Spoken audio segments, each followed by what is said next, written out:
Very well.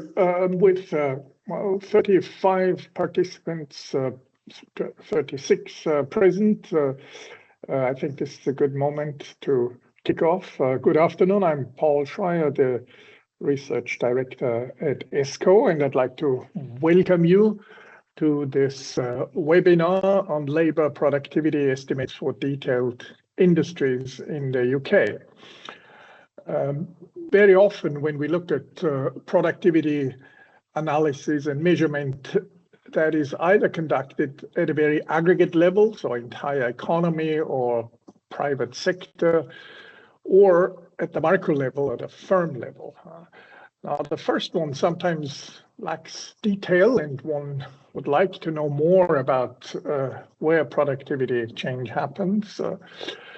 The micro level analysis is very detailed, but it's sometimes difficult to link up to the aggregates. And this is really where the detailed industry level, or this meso level of analysis comes in.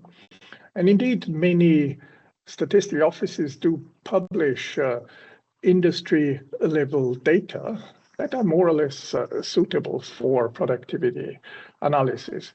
The ONS is one of those statistical offices that does publish industry level data, and today's webinar takes a closer look at this industry data for the UK. It will look at what can be done with it and explore it a bit further for analytical purposes. I'm very pleased to introduce the authors of this presentation, Josh Martin, who is an economic advisor at the Bank of England and ESCoE affiliate. He's also the one who will present today. And Cleena Taylor, who is the head of productivity statistics at the ONS. Our discussant after Josh's presentation is Rebecca Riley, who is the director of ESCoE and a professor of economics at King's Business School at King's College London. So I think we've brought together a very competent presenter, authors, and discussant. And as usual, our webinar will start out with about 30 to 40 minutes of presentation, then the comments provided by Rebecca, and then we will open up for Q&A to all the participants. I would encourage those who want to ask questions or provide comments to do so in the chat. That is easiest to follow and to respond to. So without any further ado, let me turn over to Josh for his presentation, please. Thanks very much, Paul. Can I just check you can see the slides and hear me okay? Both, yes. Great. Well, thanks very much for that kind introduction, and it's a pleasure to be here. Thanks everyone for coming. So I'm going to talk about new work with Cleena Taylor at the ONS, developing labour productivity estimates for detailed industries in the UK. As Paul rightly said, there are some official statistics available, but this paper goes beyond what's available in official statistics to see what can be done at a more detailed level. Before I go any further, these are personal views only, not those of the ONS, the Bank of England, or any of our other various affiliations. And we would really be interested in comments and questions, so please do submit those, and I'm looking forward to the Q&A afterwards. So by way of motivation, indeed, productivity statistics published by the ONS are available at the industry level, indeed for 78 industries at a maximum, with various aggregations along the way. For those familiar with the UK Standard Industrial Classification, the SIC 2007 industry breakdown, ONS publishes productivity statistics broadly at the industry division level, also known as the two-digit level, as well as higher level aggregations thereof. But there's considerable user demand for more detail than that for various purposes.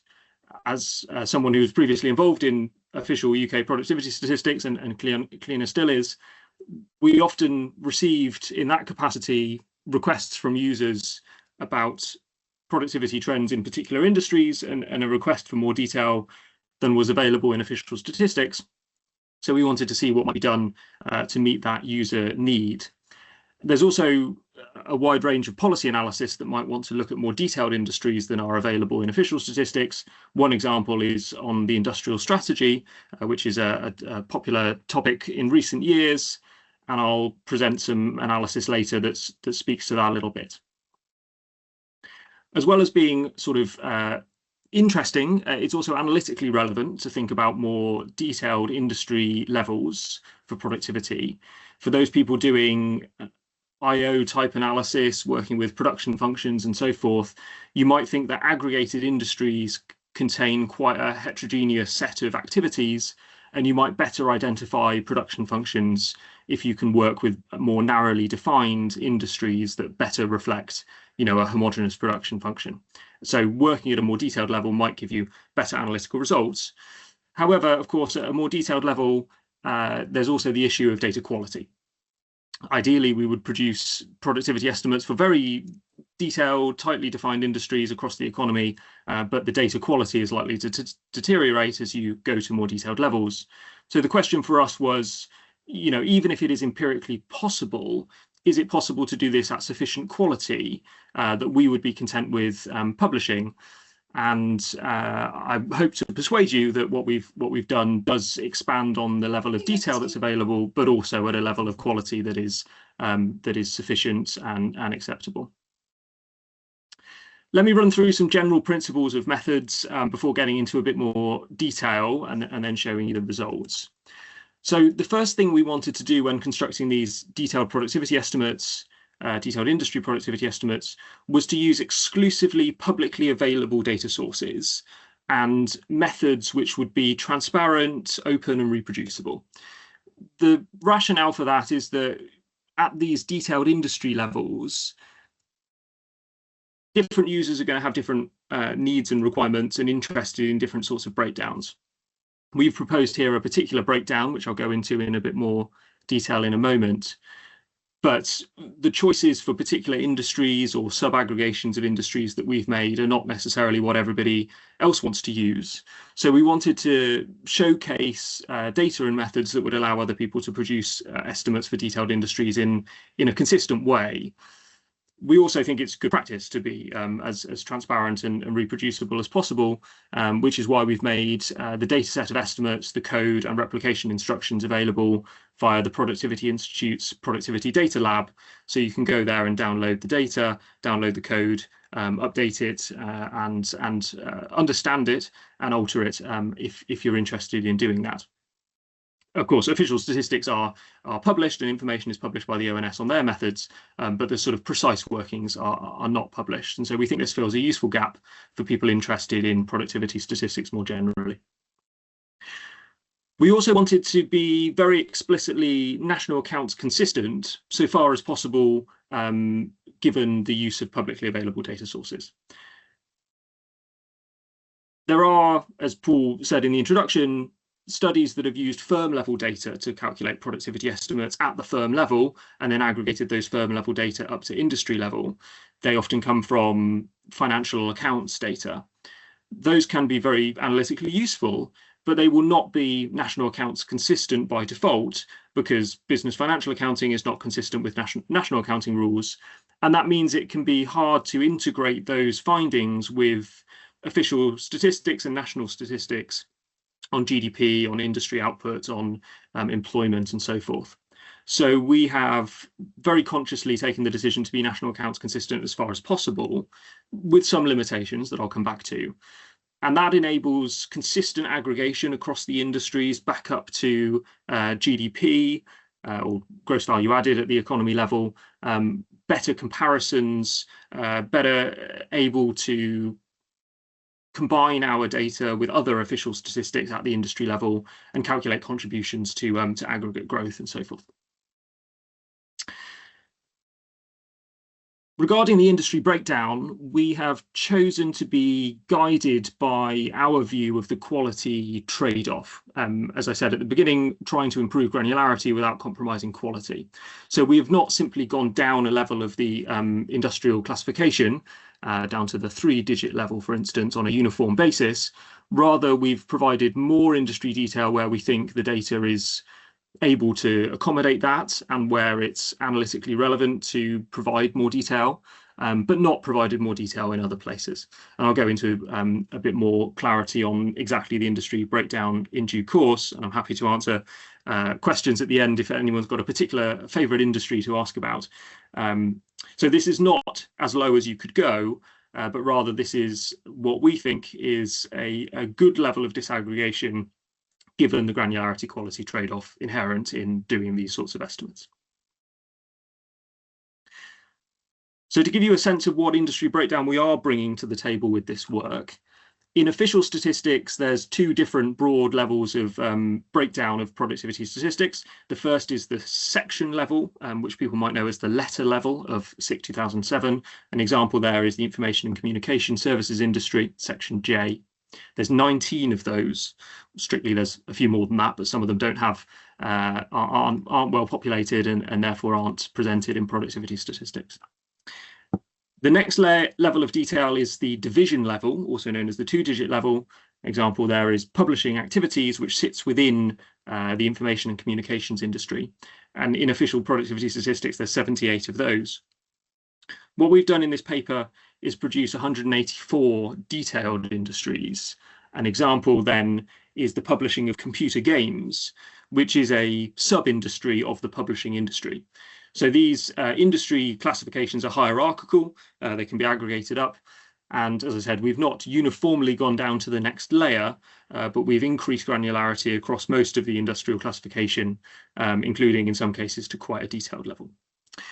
So moving from 78 industries to 184 industries in our paper has more than doubled the level of granularity available for UK productivity statistics.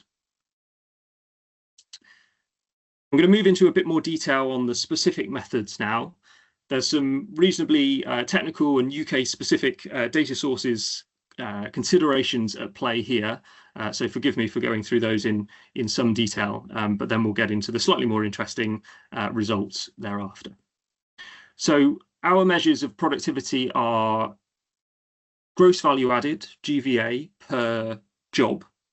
We're not doing anything here with hours worked because we just don't think the data can support it at that level of disaggregation at the moment, although Cleaner and I actually have other work in progress on that topic. So let me start first with the methods for estimating the labour inputs to the labour productivity estimates, that is the number of jobs. So we start with a data source that provides quite a lot of detail already, that is the workforce job statistics published by the ONS. At the level of employee jobs for Great Britain, those statistics are available for 116 industries, which is already quite a lot of detail. We also need to include Northern Ireland, since we're doing productivity statistics for the UK. And on that basis, the data is only available for 82 industries. And we also need to include the self-employed, and the data for the workforce jobs data for the self-employed at the UK level is only available for 82 industries as well. And remember, we need to get down to 184 industries. So we start by using the workforce jobs Great Britain employee jobs series, since those are the most detailed available. We then split those down further to the desired level using information from the BRES survey, which is the Business Register Employment Survey. The data for that is only available for Great Britain, but we assume that the Great Britain pattern, applies here. That takes us down to 184 industries. There's a couple of small timing things I should address. So the workforce job statistics are published on a quarterly basis by the ONS, but technically they're not quarterly averages. They are for every third month. So we make the appropriate interpolation to convert those to annual statistics, which is not quite the average of the four months in the year, but sort of converting the months into quarterly averages and then converting those quarterly averages to annual numbers. Similarly, the BRES data is technically not annual, it's September based. So we interpolate slightly to get from the September-based BRES data to annual midpoint, which is a close approximation. Using the detailed level that we now have for Great British employee jobs in Great Britain, we use that pattern to break down the Northern Ireland employee jobs further. Obviously, it would be ideal to use a Northern Ireland specific data source. There is a new Northern Ireland BRES equivalent survey. Results from that have only been published for the last couple of years, so weren't suitable for use for our entire time series. Although we do include in an appendix to the paper a comparison between our methods and what you would get using the Northern Ireland BRES survey, and we find that they're very similar on average. So we use this detailed Great Britain pattern to break down the Northern Ireland employee jobs, and combining those two together gives us employee jobs for the UK at 184 industries. We then need to make a similar breakdown for the self-employed, and we couldn't find publicly available data sources that would allow us to do this for self-employed jobs specifically. So we've used the pattern of employee jobs at the detailed level to break down self-employment jobs to the detailed level. Just to be clear what this means, we're still preserving the spread of self-employment jobs across industries, across 82 industries. So we know that self-employment jobs are distributed differently in the economy to employee jobs. Many self-employed people work in construction, work in agriculture, work in professional services. Employee jobs are spread differently. At the level of 82 industries, we preserve that correct spread of self-employment jobs. It's only within the 82 industries where we need to break those 82 down further, where we use the split of employee jobs to inform that split. So, for instance, if we have self-employment jobs data for the retail industry, but we then need to split that down further into different types of retail, at that level of detail, we would use the employee jobs breakdown, but at the level of retail, we have the correct number of self-employment jobs as coming from this data source. It's clearly suboptimal. There will be differences between employee job and self-employee job patterns at detailed levels as well. But we think the bias from that is minimized by starting from this already quite detailed, reliable source and breaking down only further using the employee jobs pattern. And unfortunately, as I said, we didn't find a suitable publicly available data source that would allow us to do this any better. If anybody knows of one, we'd be pleased to hear about it. Combining then the employee jobs and the self-employment jobs at these detailed levels gives us overall UK total jobs for 184 industries. Turning to gross value added, people will know that gross value added, which is the denominator of our labour productivity statistics, is calculated in the national accounts as total output minus intermediate consumption. Total output is approximately turnover or sales of businesses, but slightly broader than that on account of various national accounting rules. From the supply and use tables, which are an annual data source published by the ONS, that already has data on total output and intermediate consumption for 104 industries, which again is quite a good head start. But we need to break those down further to our 184 industry breakdown that we're targeting. To do that, we use the annual business survey, which is an annual survey published by the ONS, which contains approximate data on each of these concepts. People familiar with these survey data and with the national accounts will know that the annual business survey does not collect precisely the national accounts concept of output or intermediate consumption, but it does come close. And so we use that information to break down further. And once again, at the level of 104 industries, we're using the national accounts correct concept. It's only the breakdowns within that where we're using this slightly imprecise, albeit quite relevant, ABS data source.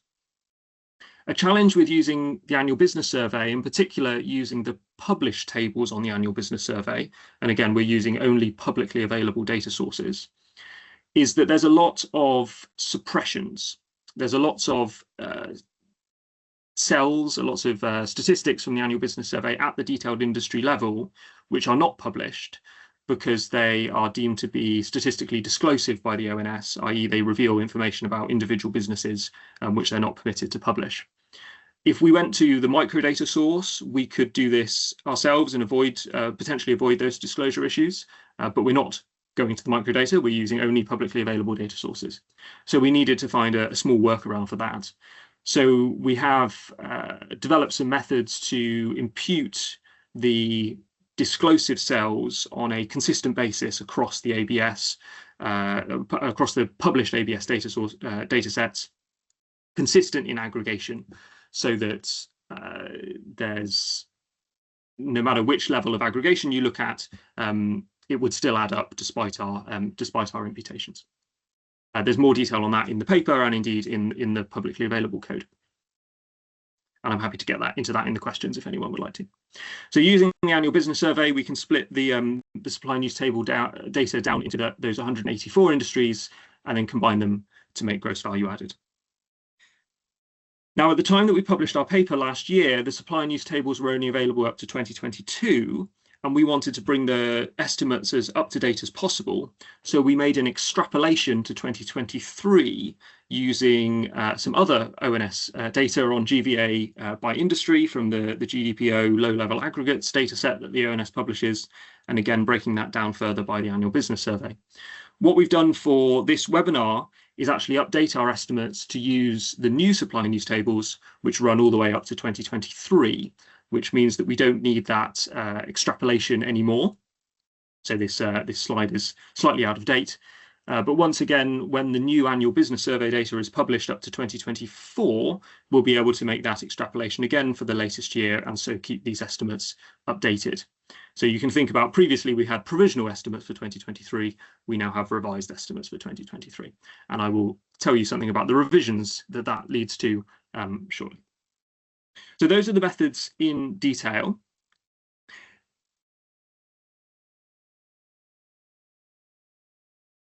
Just to give you a sense of what level of industry detail we're working with then after we've done all of that. Again, these are the three levels of industry aggregation that I presented on the previous slide. The first two available in official statistics and the detailed ones in this paper. We're working with industries that are on average have about 200,000 jobs on a mean level or less than 100,000 on a median level, which is again about half the size of the most detailed level available in official statistics. And similarly for gross value added, well less than half the size of typical industries in official statistics. So we're working with some, in some cases, not in all cases, but in some cases, quite small, quite detailed industries. Of course, working at this detailed level does present a trade-off. And as I said at the beginning, one important thing for us was to ensure that these estimates were not only empirically possible, but of sufficient quality to be useful. You can think about there being a trade-off between different dimensions of quality or different dimensions of statistics more generally. And you might think that as you increase granularity or timeliness or other sorts of measures of the detail of statistics, you might lose out on reliability or quality in some general sense of the data. And you can think about this trade-off in the following way, and I must say this is inspired by the paper referenced at the bottom by Dunn et al. For the US, which is well worth a read and where we've taken this framework from. So all credit to them for that.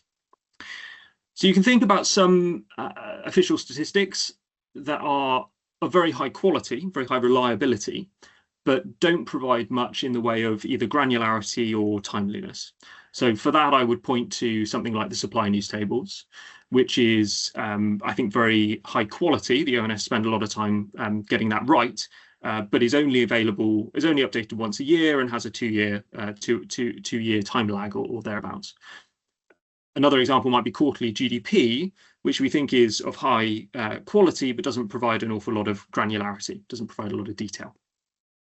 We might think of other data or statistics that are available, such as web scraped information or online job adverts. These are now very popular data sources. They provide lots in the way of granularity and timeliness, but I would argue, and I think most people would accept, that they are less reliable and less economically relevant in terms of meeting the concepts that we're interested in. So they may well be good proxies for things of interest, but they're unlikely to meet the statistical and economic definitions that we would like them to. So there is this sort of trade-off. I expect most official statistics probably sit somewhere in the middle of this trade-off. The ONS and other statistical producers will have thought about where is the right balance between quality, reliability and granularity, and chosen to sit somewhere in the middle to best meet user needs that balance those two requirements. And you can therefore think about this sort of trade-off as something like a statistical production possibility frontier, where, you know, if you want to increase one dimension, you necessarily trade off against the other. Now you can think about ways that we might move out the frontier. We might expand the frontier of measurement, either by providing more granularity without compromising quality, or by providing more quality without compromising granularity. And that's the aim of this paper in particular. Can we provide more granularity without compromising quality? Or if we do have to compromise quality, is that compromise acceptable? I.e., do we move along the frontier rather than falling within it? Indeed, I will argue that we've actually moved out the frontier by providing more granularity without compromising quality relative to official productivity statistics.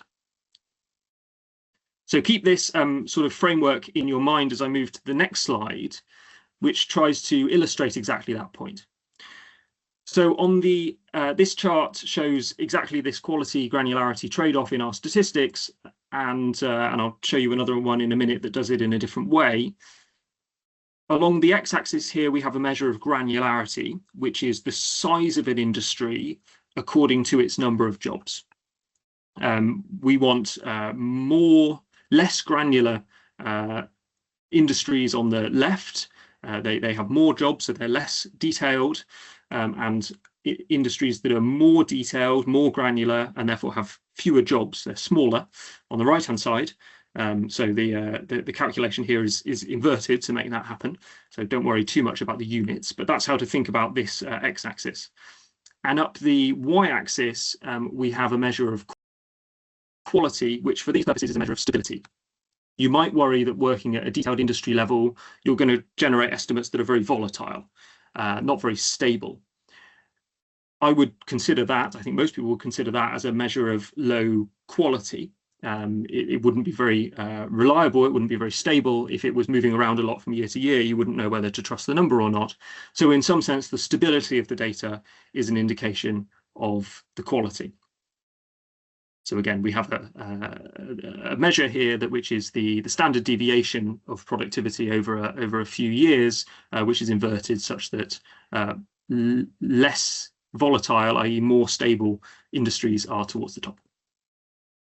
And then on the chart, each of the small points is a particular industry, and each of the large dots is an aggregation of industries. The dots in blue come from the section level detail of official statistics, which is the highest level of industry detail that they publish. In orange is the division level, and in green is our detailed level estimates in this paper. And then the dashed line shows you the simple regression line across the different points. So what this shows is that in each set of statistics, in each set of industry breakdowns, there is this trade-off. Bigger industries are more stable, smaller industries are less stable. So that trade-off that I showed on the previous chart does hold up empirically. And indeed, if you move from the blue dots to the orange dots in the official statistics, the more detailed industry breakdown in the orange gives you more granularity because you've moved to the right on average, but also less stability because you've moved down on average. And these large points are the average of all the small points, which illustrates that exactly. Now we bring in our detailed industry estimates in the green. What does that do? Well, once again, we move more to the right on average because we've got smaller industries, more granularity, and we move down a little. They're a little less stable on average, but the pattern here is very consistent.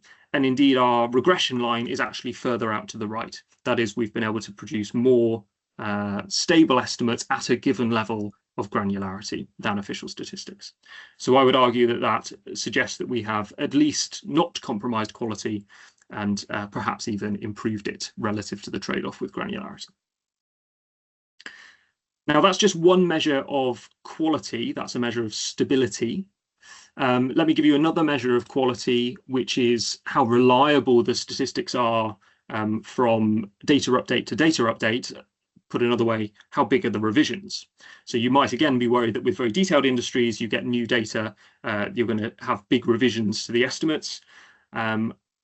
For the purposes of this webinar, I've updated all of our estimates with the latest available data, the new supply and use tables, as I mentioned, various other updated data sources, and compared them with what we published in our paper in October of last year, or September of last year, forgive me. And I've made the similar comparison for official statistics, the latest published official statistics and the official statistics published at the same time last year, to look at revisions there as well.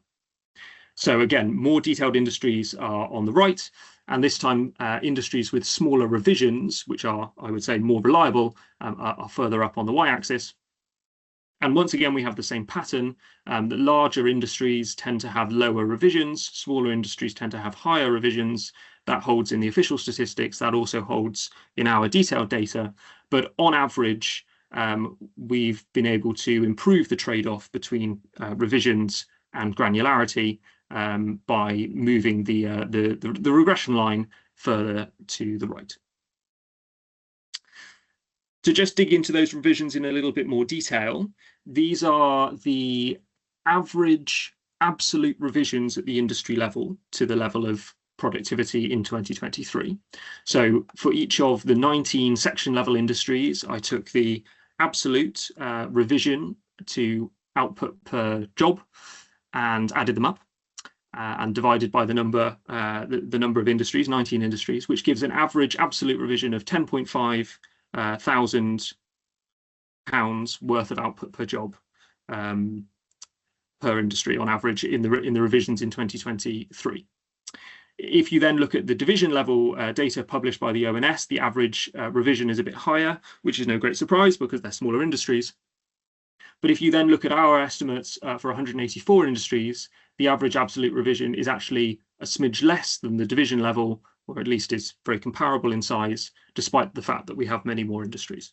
So that again suggests that on this basis, we've been able to increase granularity without compromising revisions in terms of quality. And that holds across industries as well. This does the same calculation, but at the industry level. And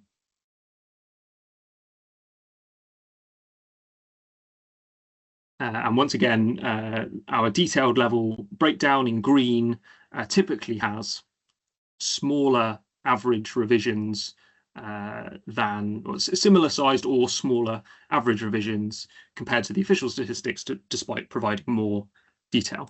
So to take a particular example, the transportation and storage industry, industry H, there's only one section, which has a 3,000 average revision.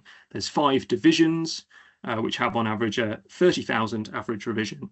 And we have 14 detailed industries in that category, but we have an average revision of only 14,000 pounds in output per job. So despite providing more detail, we've got a small average revision. So hopefully that persuades you that the quality of our data set is good. We don't compromise quality, and we have increased granularity. So moving on then to what we can learn from this data set. This is the distribution of productivity levels across the economy from our data set. On the left side here is the data presented on a linear scale, but because of the enormous variation, we've also got it presented on a log scale to make interpretation a bit easier.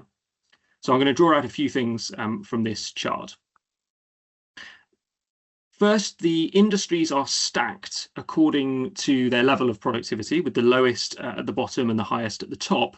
And the width of the bars, the height of the bars, is the proportion of total jobs in the economy that the industry represents.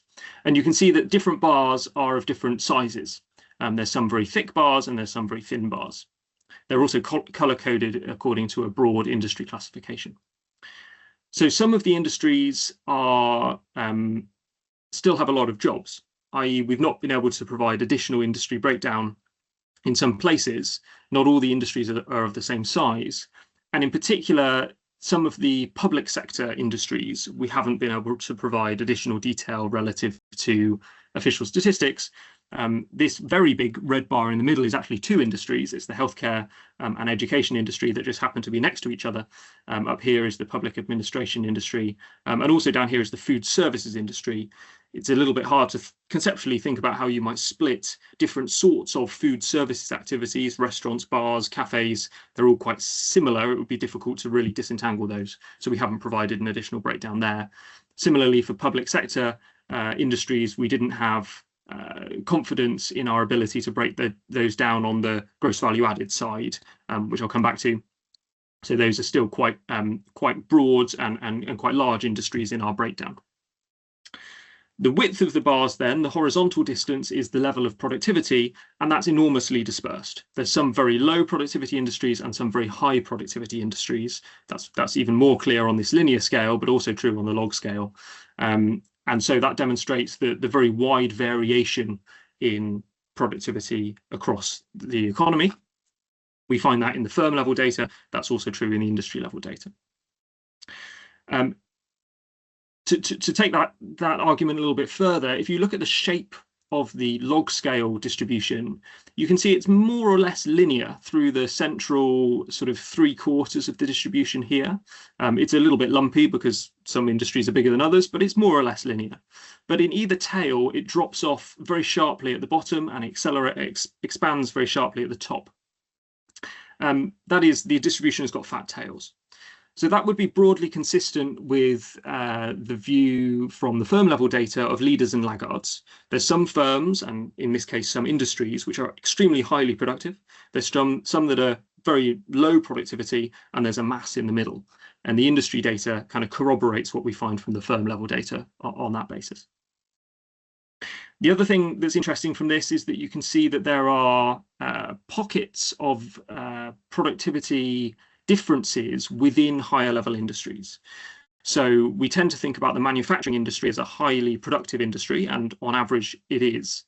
But our detailed level data allows us to find variation within manufacturing, and those orange arrows point to manufacturing industries that are below average economy productivity. So there are bits of manufacturing for which their productivity level is actually below average, even though manufacturing as a whole is well above average. And in fact, 10% of the jobs in manufacturing are in industries that have below average productivity. So that just adds a bit of nuance to how we think about the productivity level of different industries. And finally, which you can't see on this chart, but I'll show you in a moment, those industries that are most productive tend to be largely capital intensive.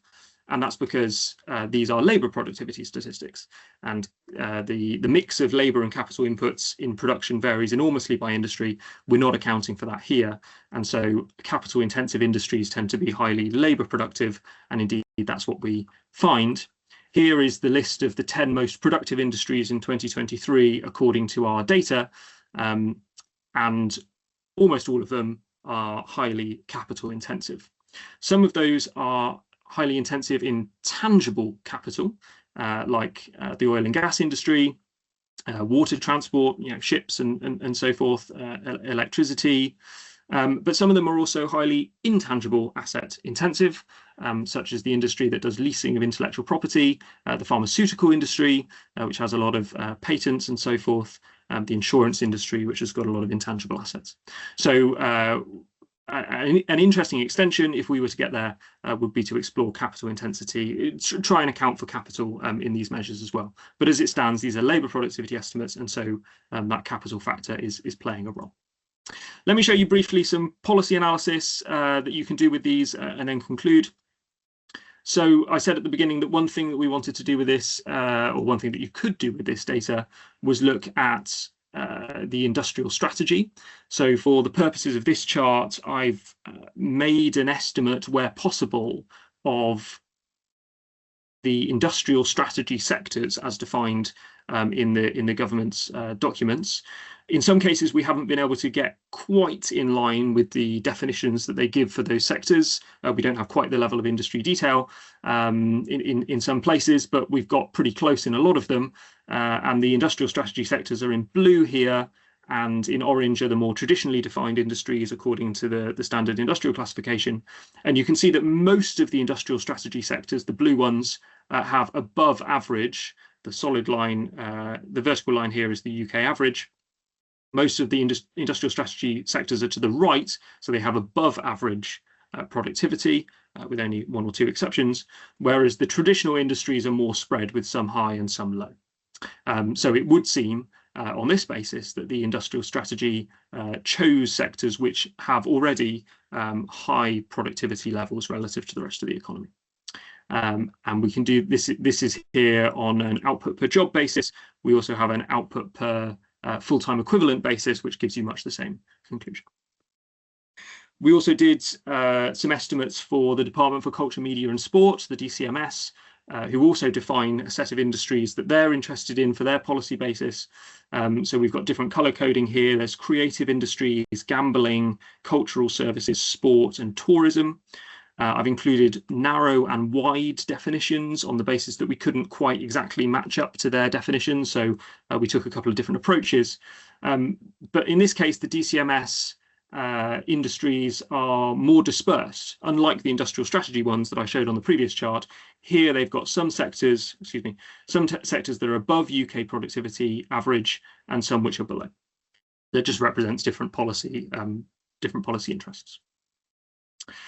This is a very nice chart produced by Tara Alice, who many people will know, who does lots of great data visualization on LinkedIn and other places, and is a productivity expert, who ranked the productivity levels of the different industries in each year and looked at how those ranks changed over time. So this is a very nice visualization. The thicker bars represent larger industries. And one of the things she highlighted from this was that the industries towards the top and towards the bottom are very persistent. If you squint, you can see that a lot of these lines are quite flat. They don't change rank very much over time. In the middle, there's a bit more variation, but the top and the bottom seem very persistent, which is interesting. Let me conclude with some limitations.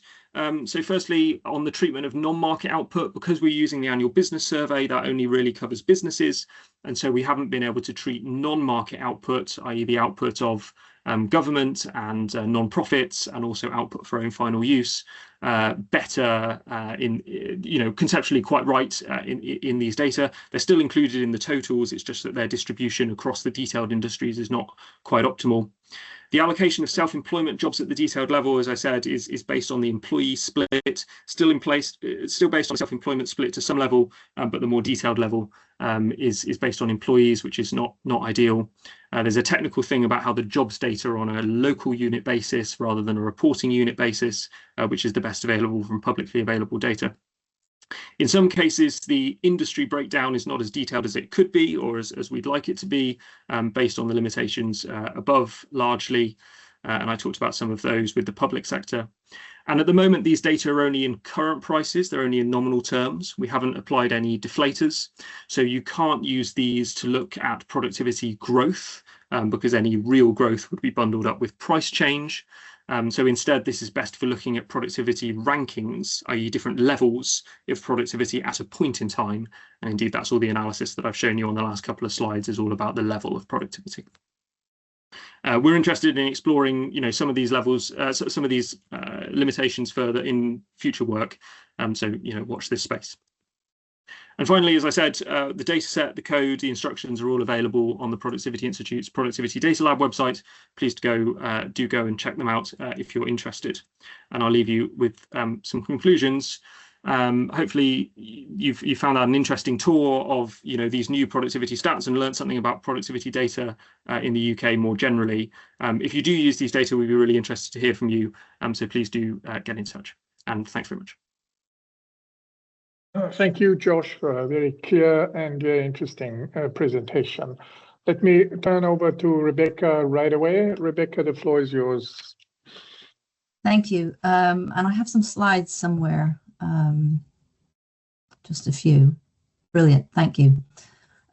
So Josh, thanks you so much for such an interesting piece of work and a very clear presentation. Also, thanks to Kleena.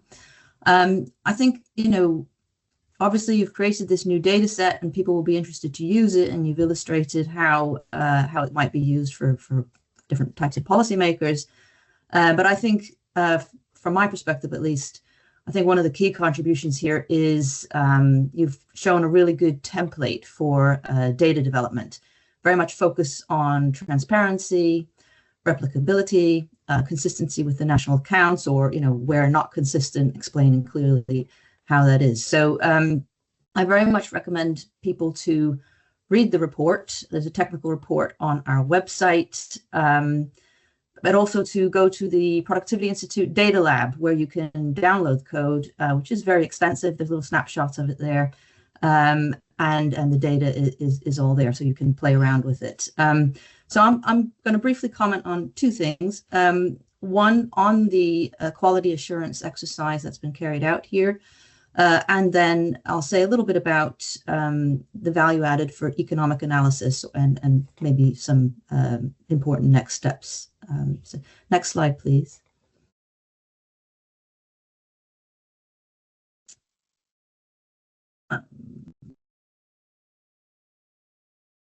So on the quality assessment, so you've seen, Josh has talked us through the details of how he's put these numbers together, and I really thought it was useful, his statistical production frontier, which as Josh says, is something from a recent article by Dunn and co-authors used to illustrate the trade-offs between granularity and quality for some other data.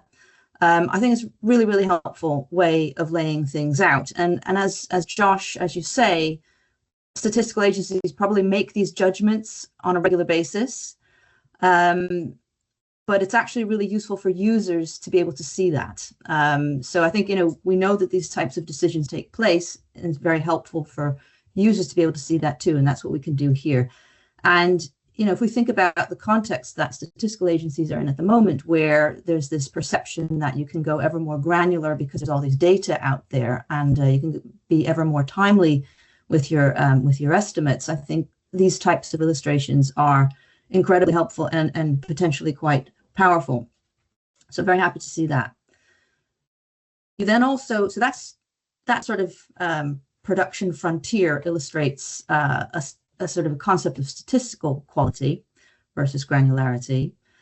But then there's a separate type of concern around these types of statistics, which is around, I think you mentioned relevance, or, a sort of, do they make sense from an economic analysis perspective? And there, that's how do we evaluate that? Well, you discuss in detail in the report some of the limitations in constructing these numbers, and there's a list. Obviously, you have to make methodological choices, and you've done that, and you've explained why you make those assumptions.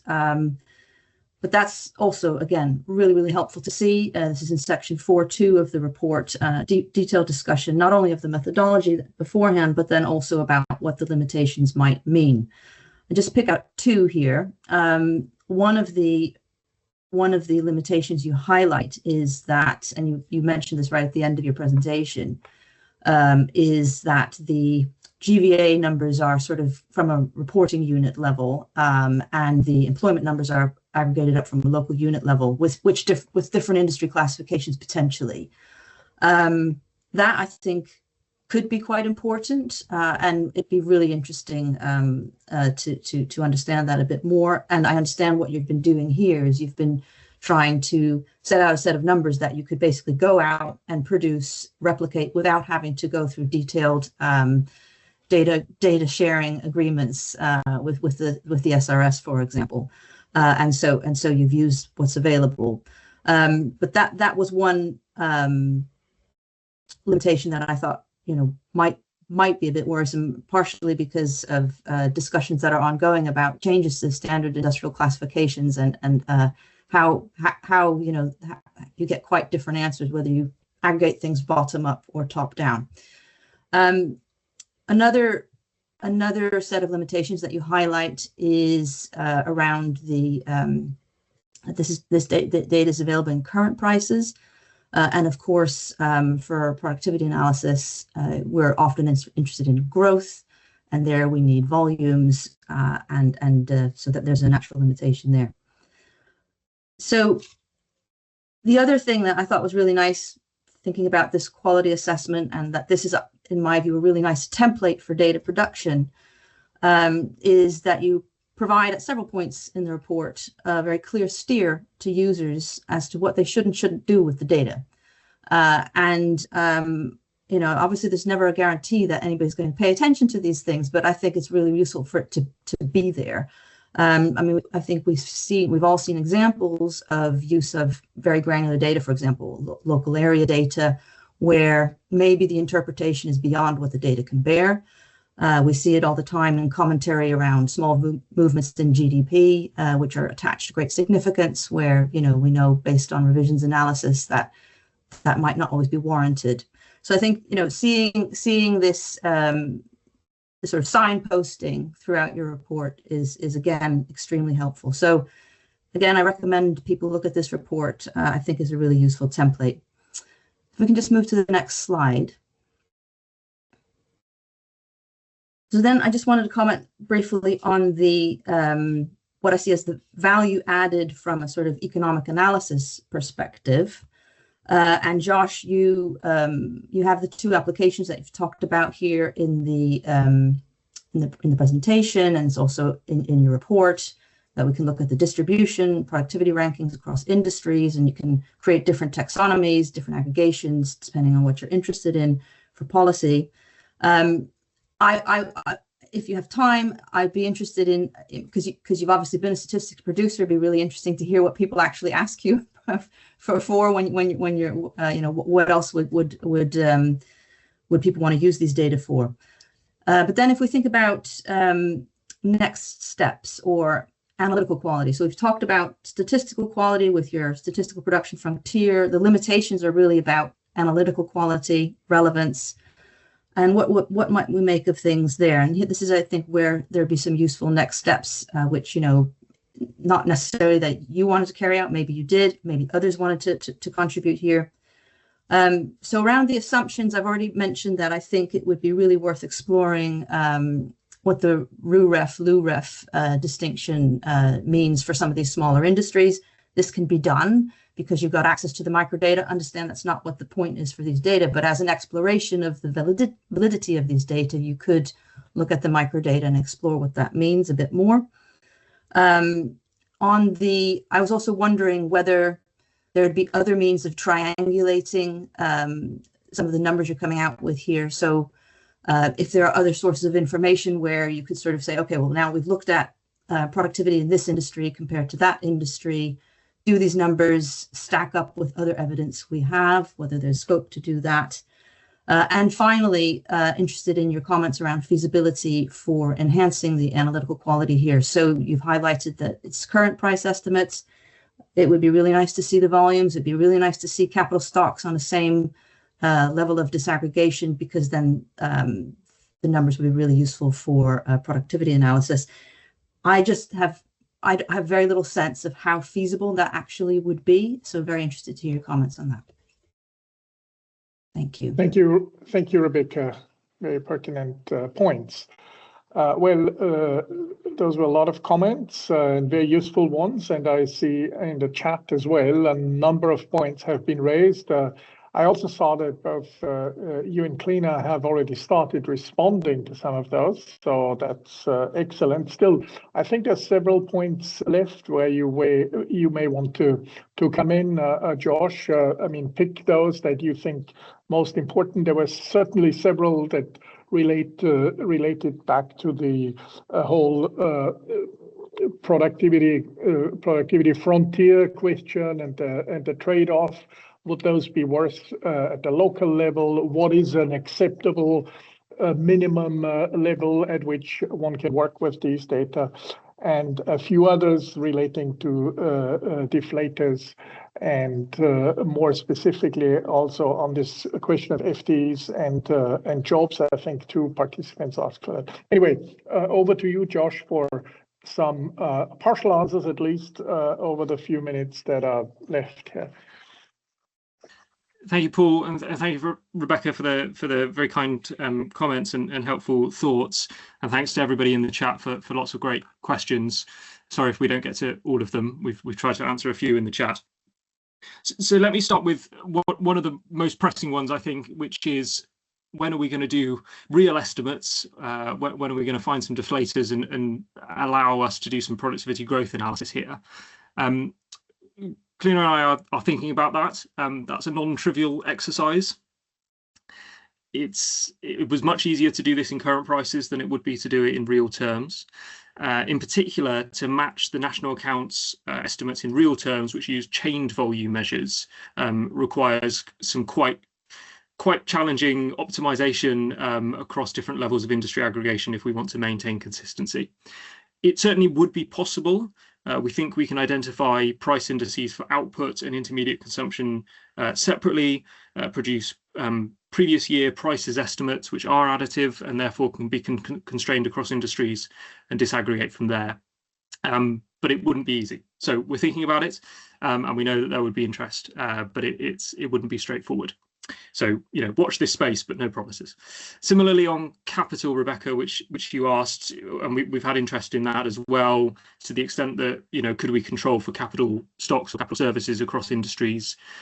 The level of industry detail of capital data published by the ONS is less even than for labour productivity.